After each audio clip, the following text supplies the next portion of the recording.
So I think so Okay. we have got enough attendees for us to begin with the session. Thank Yeah. you everyone for joining us today. Welcome to the Am I webinar audible? series. Yes, you are. Yes, Welcome to Padma. the webinar series brought to you by Ability. Hope everyone is doing fine. They're staying safe and healthy at their respective homes. We have been receiving an overwhelming response for each of our webinars, and this is truly heartening. So I would like to take this opportunity to thank you all, to thank the members of the community on behalf of Ability. Ability is an organization focused on kids with special needs and slow learners. It is a platform that helps schools to create personalized plans for each student and connect all the stakeholders involved, such as parents, special educators, therapists, teachers, and other service providers, to be able to offer the best possible interventions. Before I proceed further, I would request you all to quickly answer this poll for us, which would be visible on your screen shortly. This poll is meant to help us understand our audience, and it would also help us plan our content for the webinars better. So while I wait for all of you to complete your voting, I would like to proceed to introduce the institute with which, in partnership with which, the Ability has been organizing this webinar. We are organizing this in partnership with Akansha Institute of Learning and Empowerment. With over 25 years of experience, this institute has been striving for the overall development of kids with special needs and also slow learners. It has a range of institutes under its banner, including Special School, Nayan Akansha for the visually impaired, two special schools in rural areas, training programs like BEd, DEd, a unique therapy center, regional learning center covering over 5 states, and also a vocational training center. We are truly grateful to have partnered with Akansha Institute for this particular webinar. I extend my heartfelt thank you to members from Akansha Institute who are present with us today. And now, let me take the privilege to introduce you all to Dr. Simi Srivastav and Mrs. B. Padma, who are the speakers for the day. Dr. Simi holds a doctorate degree in psychology, and let me tell you all, both of these ladies have over 26 years of experience in helping kids with special needs and slow learners. While Dr. Simi heads the Projects and Research Department at Akansha Institute, and she has also presented her papers in numerous national and international conferences. Mrs. Padma, on the other hand, is a developmental therapist and she leads the therapy department at Akansha Institute. I welcome you both. Thank you so much, Dr. Simi. Thank you so much, Mrs. Padma, for being with us here today. Okay. Should I proceed? And I quickly end the poll before I would let Dr. Simi to take over. I have yet received a low response on polls, so I'll wait for another 30 seconds before I close the polling.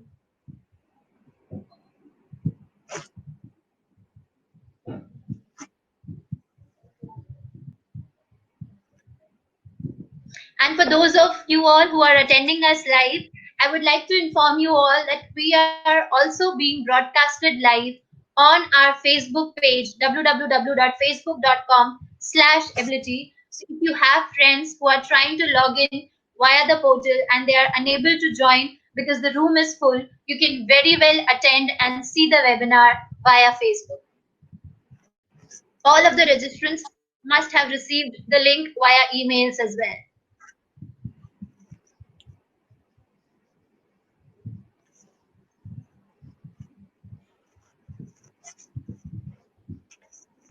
Okay, so without further ado, I think so I'll let Dr. Simi to take over. Over to you, The Dr. Simi. presentation.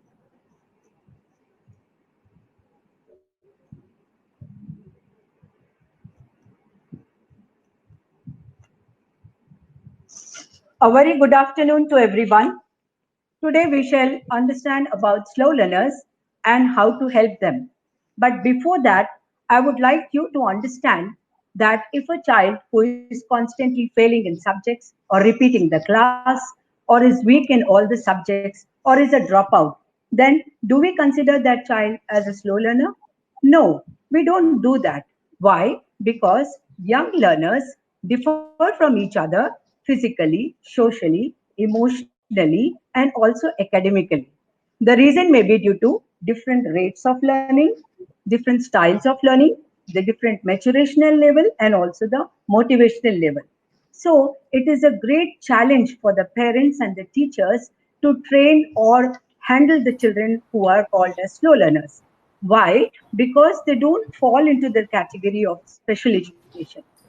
They are not doing well in the school and weak in the subjects, and they lag behind in the areas of social, emotional, and psychological well being. But they do not have any evidence of having any medical problem. Now, when we see the definition of slow learners, it says that slow learners are students who learn slowly than their peers, yet they do not have a disability requiring special education. This clearly states that slow learners do not come under the population of disability. The prevalence rate of slow learners is approximately 14.1% of population based on the estimate normal distribution. That means there are 14.1 percentage of children who are slow learners. They are in the schools, they are in the classrooms. We have to identify them. Now let us see how to identify a slow learners. There are certain characteristic features which are very prominent, which distinguishes them from other learners. This can be the slow learners, the IQ ranges are between 71 to 89. That is, when the IQ range is 70 and below, so we categorize them under the intellectual disability. Whereas when the IQ range is more than 90, then they come under the average intelligence. But these children, they have the IQ range between 71 and 89, which is usually called as borderline intelligence and also referred to as slow learners. They score low in the achievement test. They do not master the academic skills. They have difficulty in multi-step directions. They have short attention span, low concentration skills. They are working very slowly. They have poor memory and judgment. They have poor imagination and creative thinking. They lack in the eye-hand coordination. Their organizational skills, reasoning, and time management skills are also very, very poor. They don't take decisions properly, and they do not generalize one situation to another situation. The learning is not transferred from one situation to another situation. They have immature interpersonal relationship, which leads to immature social behaviors, social participation, social interaction, and also the communication skills, both oral and written, are very, very poor. They have a poor self image, and also they don't show interest in learning, and they do not have any long term goals. But I have seen that they function at an ability 2 years below their own grade level. So these are the certain identification characteristic features of slow learners, which have to be screened out to help them. But there are certain qualities of slow learners. There are good qualities like physical appearance is just the same like others. They do well outside the classroom. They are good in sports, extracurricular activities. They are outgoing. They work well with hands on practice, with manipulative activities. They can be educated in the regular school with other learners, and they can master skills slowly, but methodically they can master skills. So we have to look into the qualities of slow learners also and help them according to the need based. Next is the diagnostic part. How are we going to diagnose a slow learner? Usually, we use intelligence tests, adaptive functioning tests, and certain social emotional behavioral checklists to identify or diagnose a slow learner. The intelligence tests are mostly performance and verbal tests, such as Wechsler's Intelligence Scale for Children, 4th edition, Segment Form Board, Binet Kamath test, and the adaptive functioning tests are adaptive behavior scales, Wineline adaptive behavior scales, diagnostic adaptive behavior scales, and certain for social development we use Wineline social maturity scale and certain behavioral checklists to find out the maladaptive behaviors of slow learners.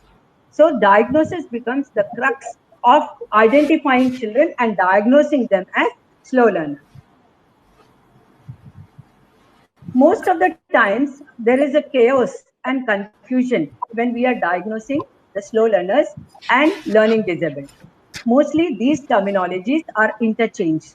Sometimes slow learners are referred to as learning disabled and learning disabled as slow learners. So, there are certain factors which can delineate and also help in demarcating the slow learners from learning disability. So in the developmental aspect, the slow learners have mild developmental delay, whereas learning disability have average development. As I already told you, the IQ ranges between 71 to 89 for slow learners, whereas for learning disability, the IQ range is more than 90. The attention is very poor with the slow learners, whereas the learning disabled children are hyperactive in nature.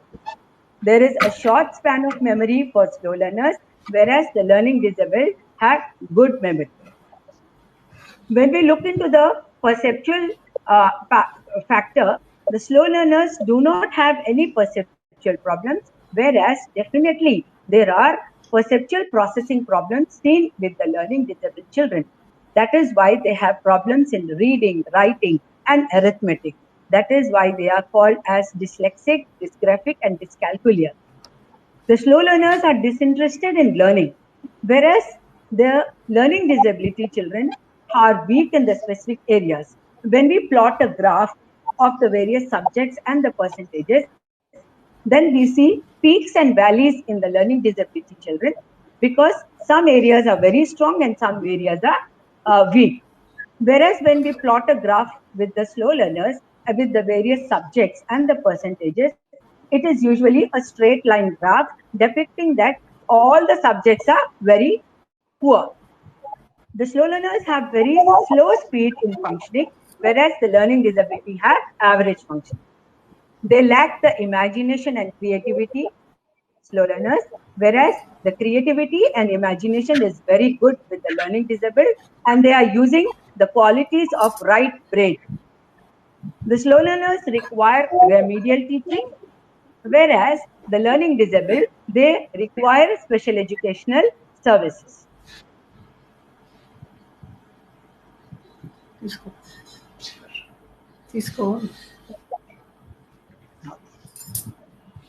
There are certain considerations which has to be taken care when we are talking about slow learners, because the parents, the teachers, they have to show these considerations so as to benefit the slow learners for their enhancing the learning potential and to attain success.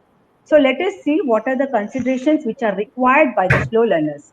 They should be provided with learning readiness, with remedial training. The learning should be with fun and they should be focused on the interest of the child. There needs to be given extra time and care for them with sometimes repetition of the task so that they help to organize the skills and to manage the skills, and we have to render certain responsibilities to them so that they can be able to achieve success. And the most important part is the proper nutrition and well balanced diet for these children so that the overall development of the child is in a good condition. For the parents and teachers, the considerations for the slow learners should be by providing a conducive environment for learning with practical approach, using concrete and useful teaching strategies, focusing on the concept formation and providing them with constant motivation and reinforcement. We have to see that the main intention is to see that the slow learners get success in whatever they are doing. The activities which they are doing should be hands-on activity, and the evaluation patterns should be on daily basis and short evaluations so that we can see the success rate going high. Sometimes, and most of the times, the flexible curriculum and evaluation patterns are very useful for our slow learners. If the flexible curriculum is there, then the slow learners will find it more easy, and that they will be increased in the self-confidence, and the interest in the learning will also increase. Whereas if the flexible evaluation patterns are there, such as the more of objective type, such as match the following, fill in the blanks, true or false, yes or no, one word answers, or one sentence answers, it will be more easy for them to answer the objective type of questions, because the success rate will be high, and this can boost the overall confidence level of the children who are slow learners. In fact, we should use the audiovisual aids and technology, which is definitely going to bring success to our slow learners.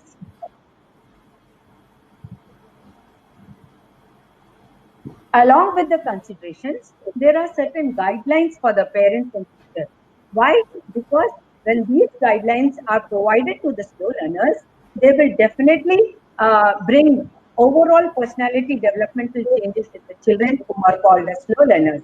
The acronym TEA stands for the thoughts, the emotions, and the assistance. The thoughts are the parents and the teachers should have a devotion and dedication towards the child's growth and child's abilities. They should not compare the child with other learners, and they should be determined to see that the child gets success. The emotion component should where shows that the parents and the teachers should have a compassionate heart with qualities like patience, supportiveness, cooperativeness, positivity, and they should definitely have respect to the child's needs. And the last acronym A, which stands for assistance, is that the parents and the teachers should make themselves available when the child is working. That does not mean that we are trying to make the child dependent on us, but giving them small verbal cues or visual cues or gestures, they are going to complete the activity. There should be consistency in the routine. We should be communicating with the children, because our slow learners do not initiate the conversation, and we can encourage them for social participation and social interaction. We should be providing a conducive learning environment to them. We have to reward the child for the favorable behaviors which he is showing. And most of the times, the parents and the teachers do not play with the children, although they provide the gadgets to them. But playing with the children will definitely increase their rate of interest and success. Last but not the least, if we do not know how to handle the children or take care of the children or teach the children, so we can take professional help. So these guidelines are very, very important for the parents and the teachers to consider when they are helping a child who is a slow learner. Along with the guidelines, there are certain don'ts which has to be strictly adhered to by the parents and the teachers.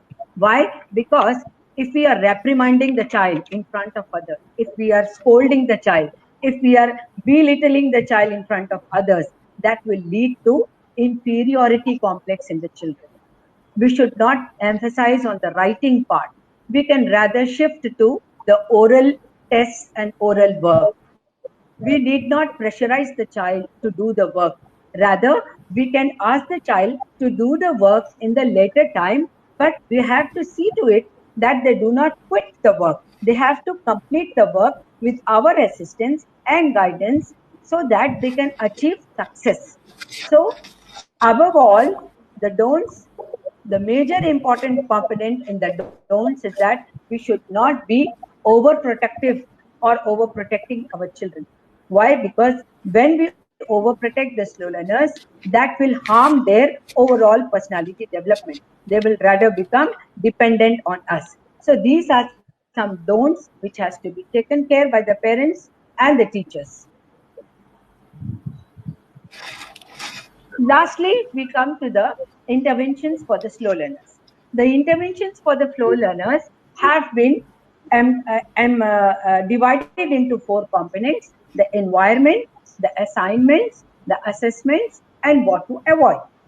When we look into the component of environment, we as teachers and parents should give more time to the child to learn by reducing the distractions. The distractions can be noise and high illumination of lights, or they can be made to sit by altering the seating systems.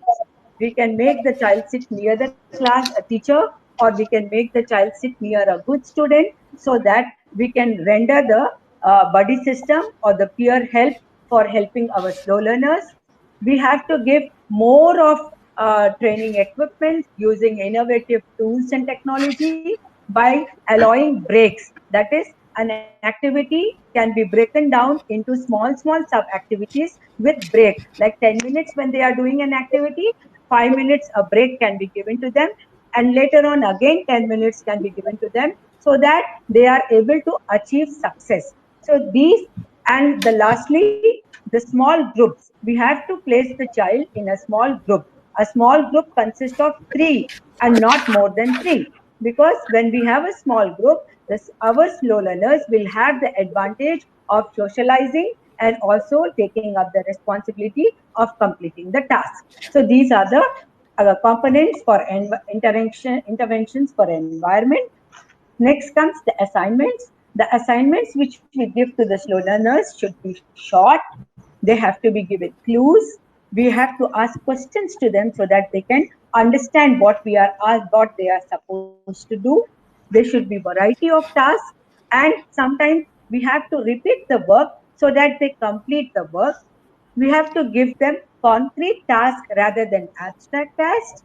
And sometimes these our slow learners, they have problem in transfer of training, the positive transfer, the negative transfer, and also the zero transfer. So we have to make them understand what are these transfer of training, and we can help them generalize the learning skills from one situation to another situation.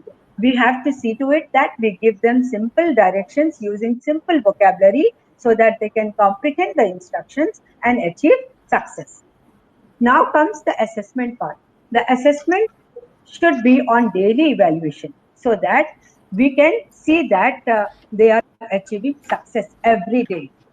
The assessments can be simple, short tests, mostly focusing on the oral test. We have to give them a positive feedback, although we require a redoing of the task, but still we have to be positive. We have to give them the advantage of exploration, and then we can evaluate the work, because our focus is on the success of the child. If the child succeeds, then he will be able to do that behavior again and again. And the last part is what should be avoided by the parents and the teachers. That is, we should not compare our slow learner with any other learner, because again comparisons will lead to inferiority complex and low interest in the study. There should be no larger groups. They should not be left with incomplete tasks, and we should not ignore this problem, because this is a very genuine problem and we require to help them after proper identification and diagnosis. The last stage will be training them using the teaching, remedial teaching methods and the techniques. This chapter or this session will be dealt by my colleague, Mrs. Vipada. Thank you. Hi. Thank you so much, Dr. Simi. Before I let Padma take over and continue with the session, I would like to inform all the attendees that if you're facing any audio or video difficulties, you could head over to our Facebook page, www.facebook.com/city, and you can see the video live there. For your other queries, yes, we'll be sharing the slides over email along with other resources. Okay, and also if you have any questions, feel free to drop your questions in the chat section. We'll be having a Q&A session at the end of it. Over to you, Dr. Padma. Thank you, Dr. Simi, for giving us an overview on how to identify the slow learners, what are the considerations to be taken, and what are the intervention techniques. Now, after identifying the slow learners, what we will see is how to help them out with their academic skills. Firstly, we'll talk about remedial teaching. This is an alternative approach for the regular classroom teacher for instructing the slow learners. Here we work on 1:1 basis or in small groups. The teacher tries to provide a conducive atmosphere and also tries to handle the problem behaviors of the child.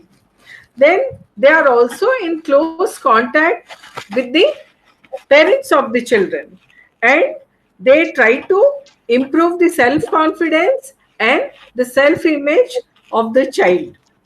And they also work on the prerequisites required for learning the content. And here they use activities, techniques, and practices which will help to enhance the skills of the target population, which are the slow learners. Then they also help them learn good practices for learning. The methods which are used in remedial teaching are discussed in the later slides. The first method is the differentiated. These are the outline of the techniques which we'll be discussing in detail in our next slides. The next slide, please. First, we'll talk about differentiated instruction. This is the teacher's response to the diverse learning needs of the students. Each child learns in a different manner. All the students, they don't learn in the same manner. And what the teacher does is he or she analyzes the prerequisites which are to be needed for learning that particular content curriculum. She also analyzes the learning needs, the learning abilities, the learning styles, and the interest of the particular child.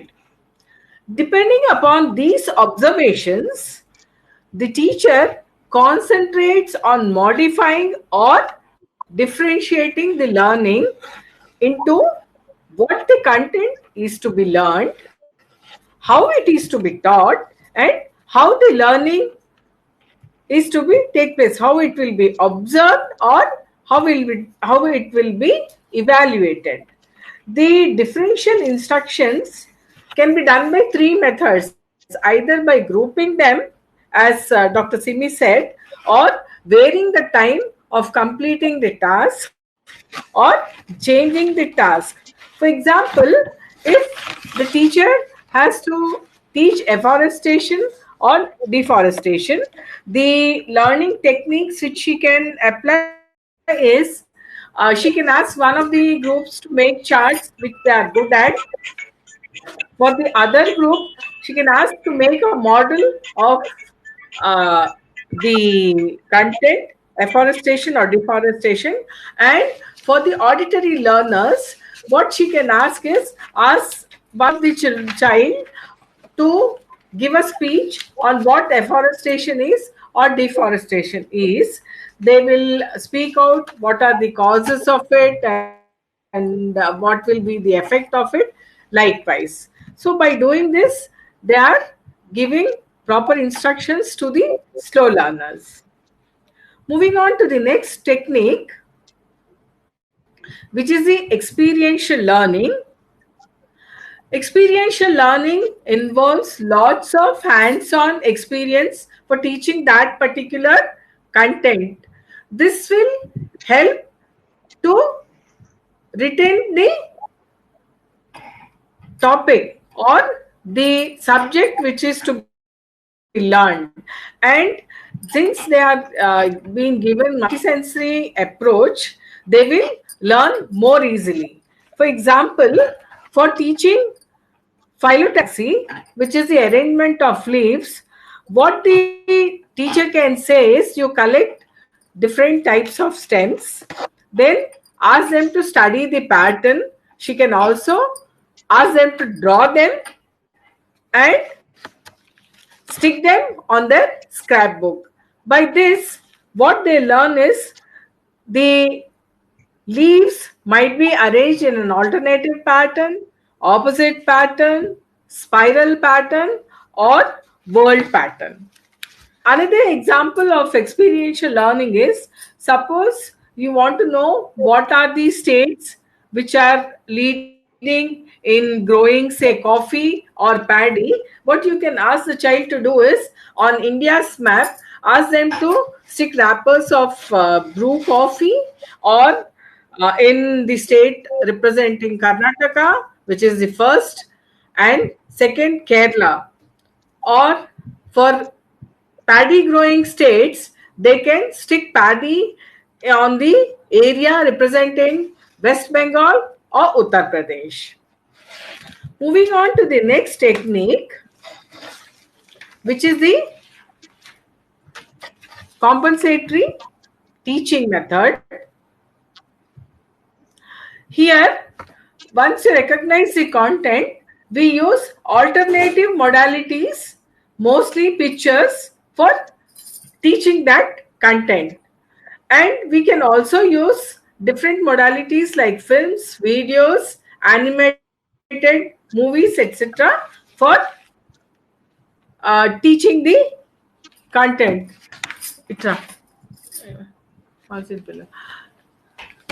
For example,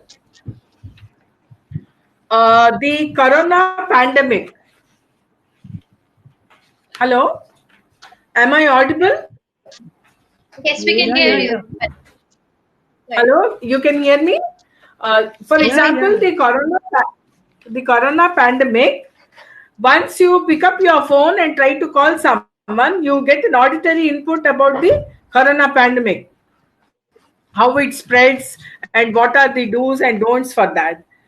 And another example, for example, if we need to learn the number of days in a month, what we can do is twist our hands, and then the bridges will represent the number of days having 31, and the low regions will represent the 30, except for February. Moving on to the next method, which is scaffolding. Scaffolding is actually teaching the content in small chunks which are related to each other. Each chunk will lead to the objective which is to be achieved. We can, these bridges are called scaffolds. For example, for teaching time or for reading time, you can first teach the child of the table of 5 and write 5 into on the minute's hand. And once the pointer points to 2, he will read it as, suppose the hour hand is on 12, he will read it as 12:10, because 5 into 2 is 10, and likewise. While teaching division, for example, 598 divided by 15, you can ask the child to write down the table of 15 and then do the division. Another example, for example, when you start with a new chapter, what you can do is you can highlight the new words or the difficult words at the starting of the chapter, give the meanings for those words, and then start with the chapter. Or for writing an essay on, say, Christmas, if he's not able to write, you can give him clues or points which will lead him to the essay writing. For example, when do we celebrate Christmas? Why do we celebrate it? Who celebrates? And how do we celebrate? And so on. Moving on to the next technique, which is mnemonics. Here we use phrases or say acronyms for remembering a concept. For example, Vibgyor is the famous mnemonic which we use for remembering the colors in a rainbow. Likewise, when we are working on the mathematical expressions, we can use this phrase, taking into consideration the corona aspect. Please enter my door after sanitization. The first letters of each word of this sentence will make the child understand the order in which he has to do the mathematical operation. For example, P is for parenthesis or bracket, E is the exponential component, N is for multiplication, D, the door, is for division, A, after, is for addition, and S is for subtraction. Well, in school, when I was in school, I had problem in identifying right and left in terms of Hindi. When they used to say daएं मुड़ in our march past, we used to face each other. I don't know whether I was wrong or my the partner was wrong. So what my sir said was, since you are a South Indian and you use dahi and you are right-handed, you can associate dahi with dahina. That's how I remember daya and baya in Hindi.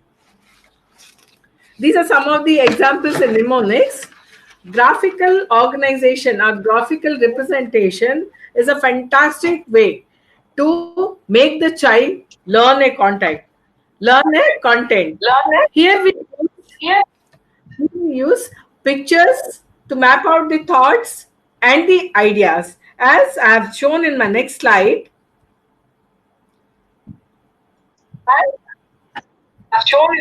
these are, hello, am I audible? Yeah. Hello. Okay, go on, Padma. The first one is a Venn diagram representing the animal cell and the plant cell, and the area of intersection in blue gives the common characteristic features of the cells. Then you have the flow diagram for the life cycle of butterfly. Likewise, in mathematics, many students have problems in understanding fractions. With this, you can ask him to mark say 1/4 and 3/4 and compare the area which is covered on the number line, and then so that he understand 3/4 is more than 1/4. Moving on to the next technique. When we come to the reading, writing, arithmetic part of the slow learners, they find it very difficult, as Simi also referred to it. They have problem in recognition of letters with the associated sounds. So we have to work on the phonics part of it also. The 3R we'll be discussing in detail in the next slide.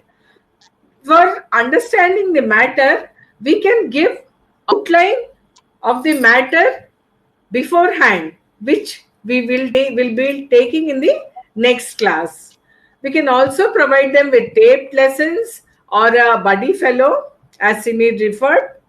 We can also help them in note making of the content areas. When we work on the phonics, we can tell them when you say per, you have to write, when it sounds like per, you have to write P, or when it sounds like ter, you have to write T, and so on. You can also help them by breaking long words like hippopotamus can be broken into hip, HIP, PO, then pota, and MUS mus. In Hindi, you can highlight the matras because many people have reading problem in these matras. You can join index finger and the thumb, and when you have to read pa, pa, then you can say pa. If you open the index finger and the thumb, he will read it as pa, and remember it to read it with the matra. For writing also, you can do the same thing. We can emphasize on reading and spelling both at a time. For example, like we teach them ONE1, TWO2, that will enhance their writing skills. Then giving an opportunity to make them write on the board makes them feel as if they are teachers, and this will also enhance writing. And nowadays we have many apps which helps the student to do the reading and the writing. For working on mathematical skills, some tips which we can work with the child is by highlighting the operational part, whether it is addition, subtraction, multiplication, or division. You can highlight it with a different color. Similarly, you can use dots in the units place for him to understand where to begin the operation with. Then, while doing the problem sums which have sentences in it, you can beforehand tell them the meaning of what does the sum of mean. That means addition. What does times means? That means you have to do multiplication. If it says these many were less, then they have to do subtraction and all that. Then you can also reduce the number of problems given in that particular page for that child. Moving on to the next technique, which is mostly for reading, the SQ3R is a great reading method. Actually, it's for teaching reading, and it is the acronym for survey, question, read, recite, and review. In the survey, what you do is you scan the text and pay attention to the layout, the sections given in it, the graphs, the pictures, or the highlighted words. The question, you ask yourself what you know, what I know, then what are your goals, and what is the author trying to convey. The first R is for read. You read actively and try to answer the questions given in the text. When you recite, you read it aloud and try to repeat it in your own words, and then ask yourself questions and also try to explain to someone else what you have understood. And then at the end of it, try to write a summary of whatever you have understood.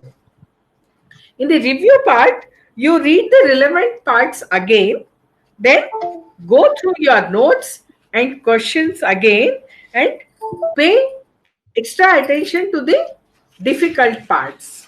The read method, which is the read, encode, annotate, and ponder, is very much similar to the SQ3R. In the evoker method, which is normally used for prose poetry and drama, but it can be used to explain different aspects. In this, the E, which stands for the key idea, is the main content part. For this, we explore on the content aspects or the curriculum aspects. For example, while doing a lesson on giving information on a particular state, say for example Maharashtra, what you do is you explore and read about the state first. Then you do the vocabulary building, which is the V part of it. In vocabulary, you can think about what is the language which is used in it. You used in the state, which is Marathi? What is the capital? What is the folk dance of Maharashtra? What are their staple food? What are their famous foods? What are the clothings called, which they wear? And for oral reading, what you can do is, like Ganesh festival is the famous festival which is celebrated there.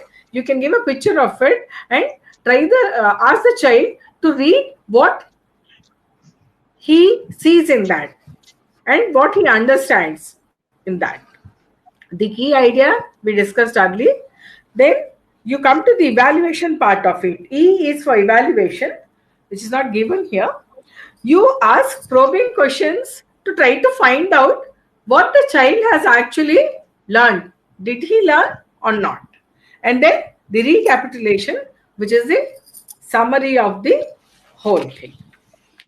Now, looking to all these aspects, to sum up, what do we need to do actually? We need to develop lessons to incorporate the interest, needs, and experience of the slow learners which you are dealing with. Then you have to frequently vary your instructional technique. You have to incorporate individualized lesson plan for each child and incorporate, as Dr. Simi said, audio and visual materials to enhance and retain the content. You have to develop your own worksheets, because worksheets that are given in the text might not be very easy for the children to do it. You might have to simplify them. Then you can provide them with peer tutors. You can encourage oral expression instead of written expression, as Dr. Simi said. And lastly, you have to be very considerate. And if you try and use these methods, everyone will learn. Slow learners will also learn, but at the same time, all others will also learn. And once you try to find out what their abilities are and what his strengths are and what his weaknesses are, I think you can figure out which method to take on for teaching that particular child. And I do believe that children do learn given the way they can learn. Thank you so much. Thank you. Thank you so much, Padma. That was a wonderful session indeed. Thank you so much, Dr. Simi and Padma. Now we are open for questions. So people, I'll request you all to send in your questions via the chat window. But I would also like to inform you all that there are over 350 attendees, and since there is a time limitation, we'll be able to take only a few questions live in the session. But we'll be responding to all your questions via email, and we'll be sending those responses via email. Apart from that, we'll also make the recording available so that you can see the session. For those of you all who couldn't hear the audio very properly, or the video, there were some video issues, you could see the recording. The recording would be made available. Okay, heading on to the questions. So one of the attendees by the name Hermie asked us, what is the difference between remedial teaching and special education? So I request both of the speakers to take up the questions as they will do. Pardon, okay. Remedial teaching and special education. The difference between remedial teaching and special education. See, remedial. Yeah. Simi? Do you want to tell or should I tell? No, you can say. I'll tell and then you can join. Okay. Actually, remedial education, remedial teaching and special education. Special education, it's the terminology which it states that something special is given to the children. Special education means special, it is by the special teachers, special equipment, and special classrooms, and in a special school. And overall, it is something very, very special for a special child. So this kind of education is being rendered for special children who are, they come under the category of disability. Whereas the remedial teaching, the first and the foremost thing is that The remedial teaching is given to all the learners who don't come under the category of disability. Remedial education can be given to learners who are underachievers, who are slow learners, who are backbenchers, who are disinterested in studies. So remedial education, we focus more on one-to-one basis and on the focus on the interest of the child, and the certain curriculum aspects are also considered, where we give, like using all these techniques like SQ, 3R and chunking, mnemonics. We are utilizing those techniques, and we render remedial training or teaching to the children. Usually 1:1 basis, it is going to be very useful. Padma, if you want to add something to this, I you can think go. it's complete. Well said. Right. Right. Okay.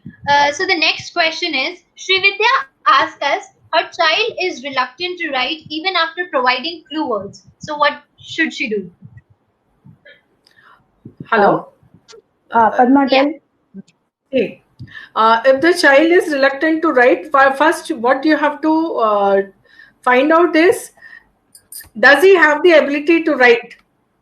Does he know the content which he needs to be writing? Did he understand the instruction of the teacher, what is to be done? And if it is just the, once the child knows all this, then you can you can work on the writing aspect of it. Once we are through with all the above three questions, you can give him different modalities for writing. For example, when you are working on, say, alphabetical level, then you can ask him to, suppose you are giving him A or B. If you want him to write A or B, then you can ask him to write it in a bold manner, and then ask him to color on that. You can give a cutout of B and ask him to do spray painting. You can give them a plate and spread, say, powder or sand on it, and then give him sensory input to write A on it with his finger. You can work with colors, doing finger painting. These are the various aspects which will introduce writing to that child. Right. Thank you so much, Padma. Okay. Another question that we are receiving is, a lot of teachers are attending the session. They say, with the limited time given, being a teacher, how can they adopt some of the activities to be able to help the slow learners? Because all other activities demand a lot of time. So, if you could suggest some activities for the limited time available with the teachers. Uh, Okay. Actually, Can I answer this, Padma? Yes, yeah, yes, Dr. Okay. Sim. Yeah, for this, I think the regular teachers, they have to take, as already mentioned, they have to give extra time to the children. And this extra time can be given after the classes or during the recess period, or some special time allotted for them to learn the activities. And secondly, we, as already mentioned, buddy system, peer support. The slow learners can be paired with the child who is good in studies, so that that child who is good in studies will be helping our slow learner to cope up and learn the skills. So definitely in the classrooms, all the children will not be slow learners, maximum will be regular learners. So the prevalence rate also says 14%. So in a class, 14 such students might be there in 100 children. So we can utilize the peer system, peer buddy system. So, and giving them small activities in small groups will definitely raise the success rate of the children, and even the peers will be able to know how we can help them and what context are they going to be learning the skills.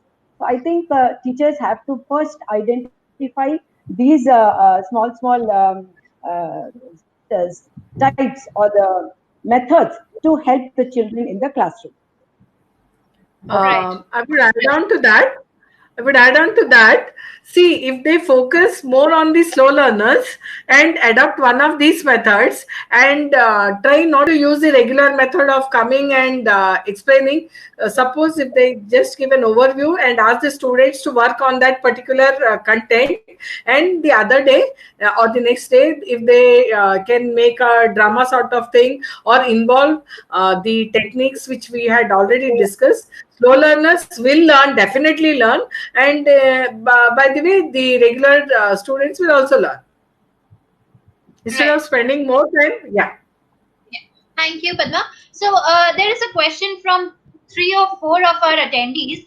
They are asking if there is any provision for slow learners by the boards like CBSE, ICSE. So like for special children, there is Scribe. So is there anything like that for slow learners? Acha, I will like to answer this because see, the slow learners, they, as already mentioned, they don't come under the category of disability. So there is no rule or no law for them. So what we do is that we are requesting the governments to take a initiative in to develop flexibility in the evaluation patterns, which I have already told. The 80% focus on subjective matter and the 20% focus on objective matter, मतलब 80% हम उन लोगों को subjective matter पे लिखने के लिए बोलते हैं और 20% हम उनको ऑब्जेक्टिव मैटर पे लिखने बोलते हैं. तो हमारे स्लो लर्नर्स को बहुत दिक्कतें आती हैं इसमें. तो हम जस्ट उसको रिवर्स कर दें, हम 80% हम ऑब्जेक्टिव करें उनके साथ में. जैसा मैंने आपको बताया, fill in the blanks, match the following, true और फॉल्स. हम ये नहीं बोल रहे हैं कि उसका करिकुलम कंटेंट चेंज करो, हम इवैल्यूएशन पैटर्न चेंज करना चाह रहे हैं ताकि बच्चा हमारा सक्सीड हो सके, सक्सेस मिल सके उसको. हम 80% के बजाय 20% हम सब्जेक्टिव मैटर को रख दें और 80% ऑब्जेक्टिव मैटर को रखेंगे तो हमारा बच्चा बहुत अच्छे से कर सकेगा, एक्सेल कर सकेगा. और रहा सवाल CBSE guidelines के हिसाब से, we cannot get any concessions or ascribe for a slow learner because they are not under the category of disability. Right. Okay. Right. Interesting. And Mrs. Padma, we are receiving requests to, if you could repeat the REAP technique that you talked about in your session. So there are 3 or 4 attendees who want to listen to that once again. Evoker system. The REAP. Read, encode, annotate, ponder. The read, you will be reading the content as already discussed in 3Q, 3R. You will encode it. Encoding is understanding what already is read, okay, and writing it in your own words. Then annotate, describe and discuss and rethink about it. And the ponder is like reviewing. And the evoker system, the explore part is very similar to the survey which we had discussed in SQ3R. You try to go through the sessions, try to find out what are the graphs, what are the things which they want to actually emphasize and make us learn. The vocabulary part is around that particular key idea. What are the words associated with that particular event or that subject? Oral reading is enhancing his reading content. That means we are working on his expression, what he has understood and how he is expressing it. And recapitulation is by probing questions, we try to understand what he has understood. Okay? Okay. Got it. Interesting. So the next question is from a couple of our attendees. They ask if the child is good in reading, he or she is able to read well or they perform orally very well, but they're not able to write. So what should be done in that case? Actually, Padma, are you answering or should I take it? No, you can answer. Okay. Supposing what happens for such children, as we said, there is no relationship between what is told, the sound of the words or the phoneme or the syllables and the written alphabet. So that there should be a conditioning taking place between B, B. Phonetics has to be taught to the children. B को ब बोलते हैं, A को अ बोलते हैं, B को ब बोलते हैं, C को क बोलते हैं, D को ड बोलते हैं. इस तरीके से जब हम बच्चे को रिलेट करते हैं उसके शब्द की उच्चारण पर और लिखावट पर, तो हम जब बच्चा उच्चारण करता है तो साथ में फिर उसको ध्यान रखता है कि इसको, हाँ मुझे अ की आवाज सुनाई दे रही है तो मुझे ए लिखना है। तो हम कंडीशनिंग करके हम उसको सिखा सकते हैं, एक रिलेशनशिप एस्टैब्लिश करते हैं उच्चारण और रिटन एस्पेक्ट। दूसरा चीज हमको ये भी देखना पड़ेगा कि जब बच्चा लिख नहीं रहा है, बोल ले रहा है, पढ़ ले रहा है, तो हमको उसके फाइन मोटर स्किल्स कैसे हैं ये देखना है कि क्या वो पेंसिल पकड़ सकता है, वो पेंसिल ट्राइपॉड ग्रास्प है कि नहीं, उसको किस तरीके से उसको प्री राइटिंग स्किल्स डेवलप कराने पड़ेंगे उसको, उसके बाद हम उसको फिर राइटिंग स्किल्स पे हम लेके जाएंगे। तो fine motor skills and the pre-writing skills are very very essential to teach the child to write. I think is it okay with the answer? Padma, do you Yes. want Actually, to I want to add on to that. Initially, when we teach them A for apple, B for ball, C for cat, we don't emphasize on why we are teaching that. Once you make that clear at the initial stage, child won't have problem in later learning. That's what I wanted again to I add. would like again I would like to add to this कि what teachers usually do, they say A तो बच्चे बोलते हैं for apple, B teacher Yeah. बोलती है तो Yeah. बच्चे बोलते हैं for ball। तो टीचर को Yeah. ये कंप्लीट सेंटेंस बोलना चाहिए A Hmm. for apple, तो बच्चे उसी को रिपीट करें A for apple rather than just saying A and stopping। तो बच्चा वहीं पे से रुक जाता है, उसको यही मालूम है एप्पल है, लेकिन एप्पल किससे डिनोट करता है ये वो सुनाई नहीं देता या बोल नहीं सकता वो, क्योंकि टीचिंग कॉन्सेप्ट जब हम टीचर्स सिखाते हैं तो उस टाइम पे टीचर्स को बहुत ज्यादा ध्यान देना होगा। The same thing is for maths also, which I have faced slow learners struggling with maths. हम डब्बे वाली कॉपी में बच्चे को लिखाते हैं, तो हम एक एक डब्बे में स्क्वायर कॉपी, एक एक डब्बे में हम एक एक डिजिट लिखवाते हैं उनको। और हम कई बार देखते हैं कि हम रेगुलर लर्नर्स को भी एक एक डब्बे में लिखाया जाता है, लेकिन आगे जैसे जैसे उनको लिखने को बोलता है 11, 12, तो एक ही डब्बे में 11 लिखा जाता है, एक ही डब्बे में 12 लिखा जाता है। तो उसमें क्या होता है कि बच्चा कंफ्यूज हो जाता है, यहाँ पे प्लेस वैल्यू उसको समझ में नहीं आती है। एक डब्बे में 1 लिखे, दूसरे डब्बे में 2 लिखे, एक डब्बे में 1 लिखे, फिर दूसरे डब्बे में 3 लिखे।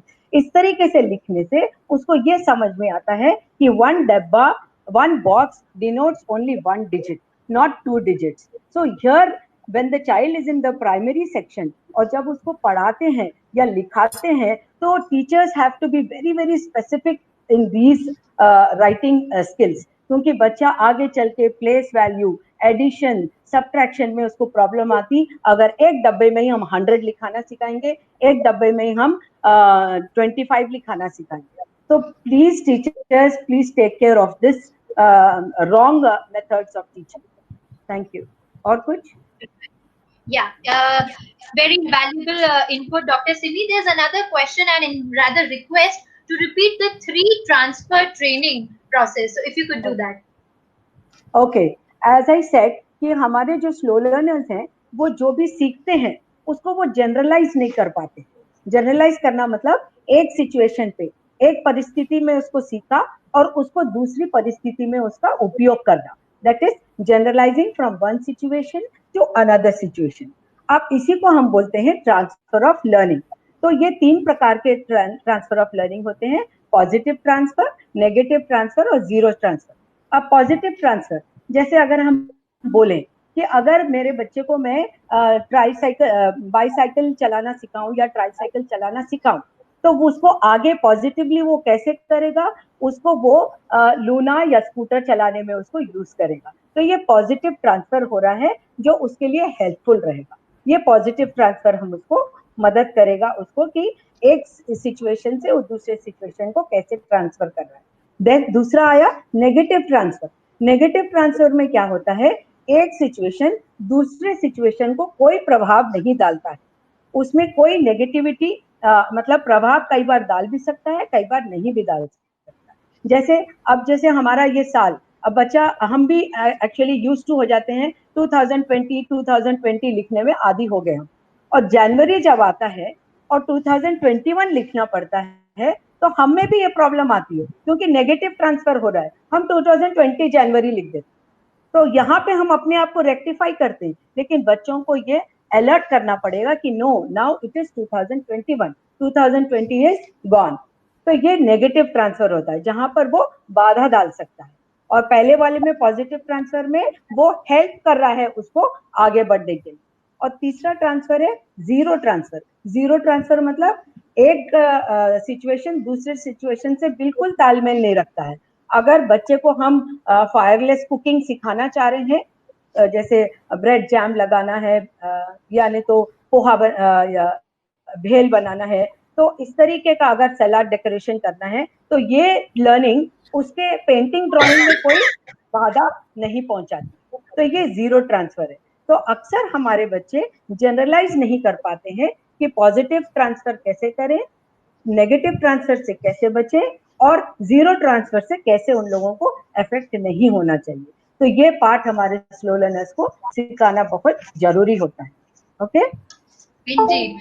Dr. Simi, we are receiving some requests. If you could repeat the same answer in English briefly, that would be really great. okay. There are three types of transfers, that is positive transfer, negative transfer, and zero transfer. There are certain behaviors when the child is learning in one situation, they have to be transferred or utilized in other situations. When the child is using a positive transfer, like supposing I gave the example of when the child is able to ride a bicycle or a tricycle, he will in turn in later years will be, this learning is going to be helpful when he is able to ride a bike or a two-wheeler, because this riding of a bicycle or a tricycle has helped him to ride a bike or a scooter. So this is a positive transfer. For a negative transfer of learning, sometimes one situation learning is going to hamper to the other situation of learning. So we have to avoid that hamper. For example, I had given the example of when we are used to writing dates 21 to 2020. So now when the year end comes and we are used to writing 2020, 2020, and when the next calendar year, that is 2021, when we write the date, even we try to write down the same way, January 2nd, 2020, although it is 2021, because the negative transfer is hampering in the next situation. So we have to avoid this, and we have to make the child realize now 2020 is not there, January is come, a new calendar year is come, now you have to change it to 2021. So this is the negative transfer. Whereas the third transfer is a zero transfer. That means one situation is not at all hampering the other situation. That is, when we make a child learn how to cook fireless cooking, like making salads or making bhel or whatever it is, this is not going to hamper when the child is working with an activity of drawing and painting. So this is the zero transfer. Our children lack, or they do not generalize the situations from one situation to another. Specifically for positive transfer, it is going to be very helpful. For negative transfer, they have to avoid the negative transfer. And for zero transfer, it is not going to be any effective for them, because each activity is itself an activity which is demanding interest and learn. Okay? Yeah. Thank you, Dr. Simi. That was indeed very informative. We'll take one last question before we end the session. And before that, I would like to inform you all that, dear audience, this was an overview webinar. The topic for slow learners is indeed very vast, and we would like to cover this topic in much greater detail over the series. So please stay tuned and you'd be able to learn more about this topic in greater detail. We would obviously make the recording available. One last question to Dr. Simi. People are asking how can we help slow learners during this COVID situation, or if online portals can be of help to slow learners, especially during this situation. Actually, we don't have any online portals, but definitely we can help the children during this COVID lockdown time, because parents have to become friendly towards the children. They have to first of all accept the child as they are. Secondly, they have to give some extra quality time to the children. third aspect is they can be more creative, giving them activities which are very interesting to the child. And these activities can be related to the curriculum subjects also, but it can be in the form of pictures, stories, drama, or anything of that side which is going to make sustain the interest of the children. And fourth and very important point is that the parents should always reinforce the child for the good behaviors, because once we reinforce the good behaviors in the children tend to repeat those good behaviors, and we can definitely help the children to cope up and bring them to the level of to their ability level. We can enhance their learning potentials by giving them more activities, and the siblings and the other family members can also be helpful to our slow learners during this COVID time, because if each one of us takes responsibility of helping our slow learners, so that will be a very good perspective, and we can definitely, our children will feel accepted, because our children who are slow learners, they don't succeed in the activities. So we have to give small activities where they can experience the success. If success is there, then the child will tend to be more cooperative and tend to give more response towards the activities being shared with them. Okay. Sure. Indeed. Thank you so much. We'll stop taking any more questions, but like I said before, we'll be responding to each one of your questions via email that we'll be sharing in a couple of days. And we'll also be sharing the resources that we have discussed during this webinar and the recording of this entire session. Thank you so much, Dr. Simi and Mrs. V. Padma, for giving us your precious time